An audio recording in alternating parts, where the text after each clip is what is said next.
Hi friends, welcome to Telugu home maker. మనం సింపుల్గా chicken fry ఎలా తయారు చేయాలో చూద్దామండి. ఈరోజు నేను దీనికోసం కేజీ చికెన్ తీసుకున్నాను.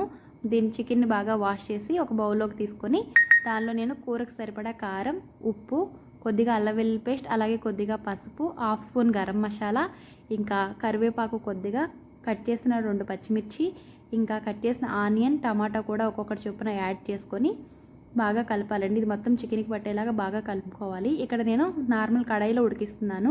మీరైతే కుక్కర్లో అయినా ఉడికించుకోవచ్చు. కుక్కర్లో అయితే 2 విజిల్స్ తెప్పించుకుంటే ఇంకా త్వరగా అయిపోతుంది. ఇక్కడ నేను బాగా కలిపిన చికెన్ని ఒక 10 మినిట్స్ లో ఫ్లేమ్లో మూత పెట్టి ఉడికించుకున్నానండి. దానిలో ఉన్న వాటర్ మొత్తం ఎగిరిపోయే వరకు ఉడికించుకోవాలి. ఇక్కడ 80% చికెన్ మనకి కుక్ అయిపోతుంది. తర్వాత నేను కడాయి పెట్టుకొని కూరకు సరిపడా ఆయిల్ యాడ్ చేసుకొని ముందుగా మనం ఒక హాఫ్ స్పూన్ అల్లం వెల్లుల్లి పేస్ట్ యాడ్ చేసుకున్నాం. ఇక్కడ కూడా ఒక హాఫ్ స్పూన్ అల్లం వెల్లుల్లి పేస్ట్, అలాగే కరివేపాకు కూడా యాడ్ చేసి బాగా ఫ్రై అయిన తర్వాత మనం ముందుగా ఉడికించుకున్న చికెన్ని యాడ్ చేసుకోవాలి. ఈ చికెన్ మనం కలుపుతూ ఒక 5 మినిట్స్ లో ఫ్లేమ్లో ఫ్రై చేసుకుంటే సరిపోతుందండి.